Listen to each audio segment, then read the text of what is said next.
नमस्कार, आप देख रहे हैं आज तक और मैं हूं आपके साथ निशांत चतुर्वेदी। 1:30 बजे के बुलेटिन की शुरुआत करते हैं पूजा तिवारी केस में हुए बड़े खुलासे से।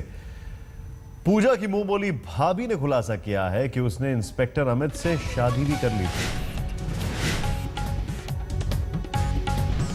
बड़ा खुलासा यह है पूजा तिवारी जिसकी सुसाइड की खबर आ रही है, उस घटना में यह खुलासा हुआ है कि उसने इंस्पेक्टर अमित से शादी भी कर ली थी।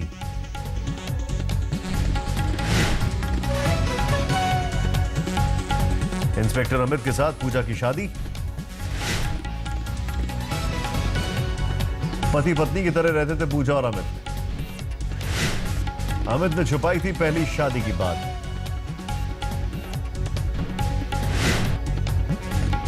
पूजा की पिटाई भी करता था इंस्पेक्टर अमित।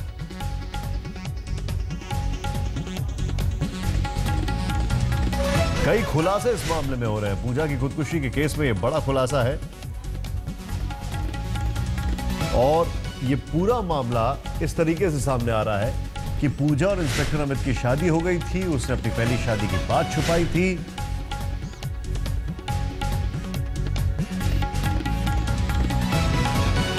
क्या कहा पूजा तिवारी की भाभी ने, क्योंकि ये पूजा तिवारी की जो भाभी हैं, जो कि कई खुलासे कर रही हैं, इन्होंने कुछ ऐसी बातें कही हैं जो कि निश्चित तौर पर इस केस में एक अलग ट्विस्ट लेकर आएंगे। कोई मीडिया वाला साथ शादी अमित क्या उसकी हर चीज़ था। हाँ, उसको जैसे घूमने जाते थे बाहर, जिस मांग में सिंदूर भरते, प्यार करते, हर चीज़ जैसे फैमिली आदमी जन लेडीज को होती है वैसे। हाँ जी, पूरा बाजू में कट के निशान थी उसके। उसने कि अमित उसको टॉर्चर करता था, छोड़ दे मेरे को, ये कर, फलान है ढकान है, मैंने सारा कुछ। तो वो छोड़ना चाहता था, वो छोड़ना चाहता था। मैंने पूजा कहती थी जब मेरे ज़िंदगी में आप नहीं छोड़ सकते, वो छोड़ना चाहता था। कभी छोड़ना चाहता था, छोड़ भी देता था, फिर भी उसका टॉर्चर।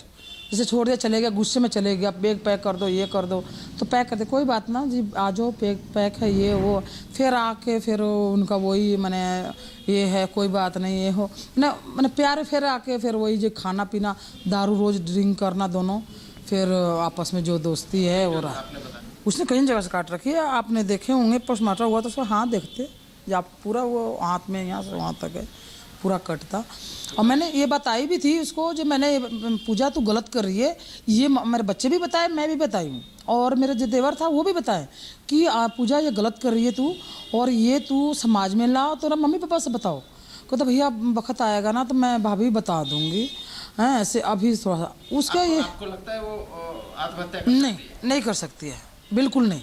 वो ये कहती थी, वो इतनी पिटाई के बाद भी उसने कभी आत्महत्या करने की सोची नहीं। एक इतना ख्वाहिश था उसको, जो अमित मेरे को रखे ना रखे।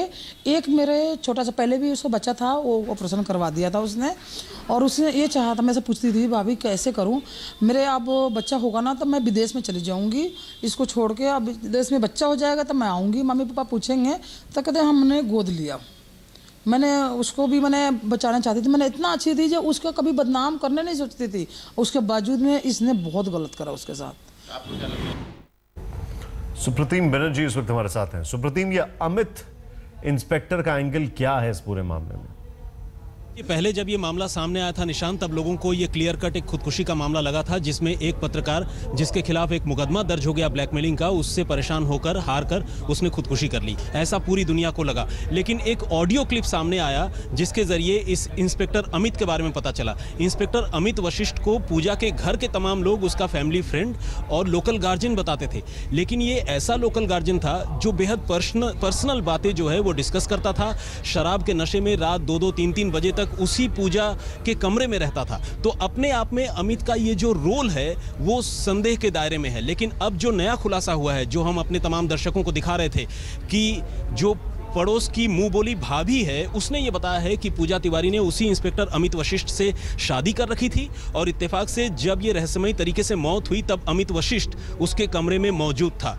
तो ये जो तमाम फैक्ट्स हैं, ये जो तमाम तथ्य उभर कर सामने आए हैं, पुलिस इन चीज़ों से मुंह नहीं फेर सकती, उसकी अनदेखी नहीं कर सकती। लेकिन विडंबना यह है कि फरीदाबाद पुलिस अब तक यही कर रही है। निशांत, पुलिस ये कर रही है या इस तरीके से ये चीज़ों को आगे बढ़ाया जा रहा है?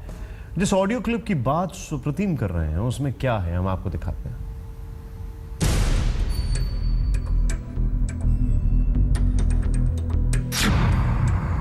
पत्रकार पूजा की रहस्यमयी मौत की गुत्थी उलझी। सामने आया चौंकाने वाला ऑडियो क्लिप। मौत से ऐन पहले रिकॉर्ड हुई 3 लोगों की बातचीत। पूजा की जिंदगी में आखिर क्या था इंस्पेक्टर का रोल? नशे में पर्सनल बातें करता ये कैसा लोकल गार्जियन? फरीदाबाद के सद्भावना अपार्टमेंट में रहस्यमयी हालात में मारी गई पत्रकार पूजा तिवारी की मौत का सच आखिर क्या है? क्या वाकई उसने अपने खिलाफ दर्ज ब्लैकमेलिंग के मामले की वजह से खुदकुशी कर ली, या फिर इसके पीछे की कहानी कुछ और है?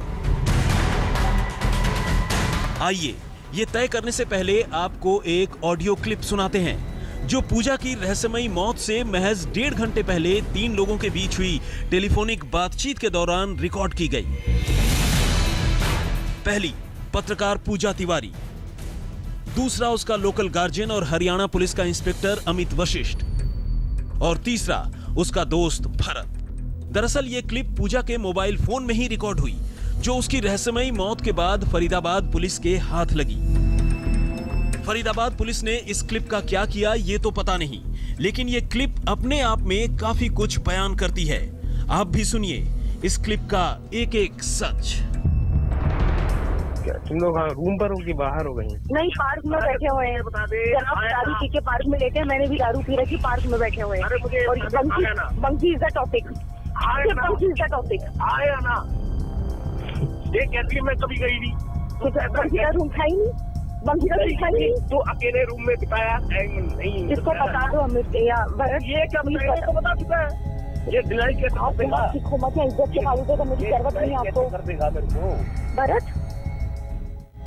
तो सुना आपने, इसमें अमित वशिष्ठ नाम का ये पुलिस इंस्पेक्टर, जिसे पूजा के घर वाले अपना फैमिली फ्रेंड और पूजा का लोकल गार्जियन बता रहे हैं, पूजा से कैसे और किस मुद्दे पर बात कर रहा है। शराब के नशे में धुत ये लोकल गार्जियन बिल्कुल पुलिसिया अंदाज में पूजा से वो सब कुछ पूछ रहा है जो आमतौर पर किसी की निजी जिंदगी में बेहद खास जगह रखने वाला कोई शख्स ही पूछ सकता है। वो पूछ रहा है कि बंकी नाम के एक लड़के के साथ पूजा अकेले रूम में क्यों गई और कितनी देर रही और क्या क्या किया। यहाँ पूजा और अमित एक साथ हैं, जबकि भरत नाम का तीसरा दोस्त फोन पर। ये बात अपने आप में पूजा की जिंदगी में अमित के रोल की एक झलक दिखाती है। इत्तेफाक से जिस वक्त पूजा की रहस्यमयी हालात में 5वीं मंजिल से गिरकर मौत हुई, तब भी अमित वशिष्ठ आधी रात को पूजा के कमरे में ही था और इन दोनों ने अपनी एक तीसरी फ्रेंड अमरीन के साथ मिलकर उस रात छक्कर शराब पी थी। लेकिन इससे पहले अमित ने काफी हंगामा भी किया था। आप वो भी सुनिए। यहाँ पे ना अभी तक कुछ भी इतने भी 20-40 आदमी के साथ गुजार लूँ ना, लेकिन आई नॉट टॉकिंग टू यू। ये आदमी सिर्फ बंकी और मेरे बीच में ये कहता है तुम्हारे बीच में सेक्स हुआ, तुम उसके कमरे में, भैया तुम मुझे बता दो मैं उसके कमरे में थे, क्या बंकी के पास कोई रूम था? रूम तो नहीं था, हमने नहीं सुना। लेकिन इतना होने के बावजूद फरीदाबाद पुलिस फिलहाल सिर्फ अमरीन के उस बयान की बिना पर पूजा की मौत को सीधी सीधी खुदकुशी मानकर चल रही है, जिसमें अमरीन ने ब्लैकमेलिंग का केस दर्ज होने की वजह से पूजा के खुदकुशी करने की बात कही है। हालांकि जिस डॉक्टर ने पूजा के खिलाफ ब्लैकमेलिंग की रिपोर्ट दर्ज करवाई थी और पूजा की मौत के बाद जिसे फरीदाबाद पुलिस ने खुदकुशी के लिए मजबूर करने का मुल्जिम बनाया है, अब वो खुलकर इंस्पेक्टर अमित वशिष्ठ के खिलाफ आ गया है। उधर सवालों के घेरे में आए अमित ने पूजा की खुदकुशी की जो कहानी सुनाई है, वो भी अपने आप में बेहद अजीब है। अमित की माने तो उस रात पूजा पहले बालकोनी से लटक गई थी और तब उसने पूजा का हाथ भी पकड़ लिया था, लेकिन हाथ छूट गया और पूजा 5वीं मंजिल से नीचे आ गिरी। अब सवाल ये उठता है कि अगर आधी रात को ये सब कुछ चल रहा था तो उसने पूजा की जान बचाने के लिए शोर क्यों नहीं मचाया? क्यों उसकी तीसरी फ्रेंड अमरीन दूसरे कमरे से बालकोनी तक नहीं आई? जाहिर है उस रात पूजा की मौत से पहले काफी कुछ हुआ और अमित देर तक पूजा से रिश्तों को लेकर काफी हंगामा करता रहा। ऐसे में ये साफ है कि मामला जितनी सीधी सपाट खुदकुशी का बताया जा रहा है वैसा है नहीं। सचिन गौड़ और पुनीत शर्मा के साथ अरविंद ओझा, फरीदाबाद, आज तक।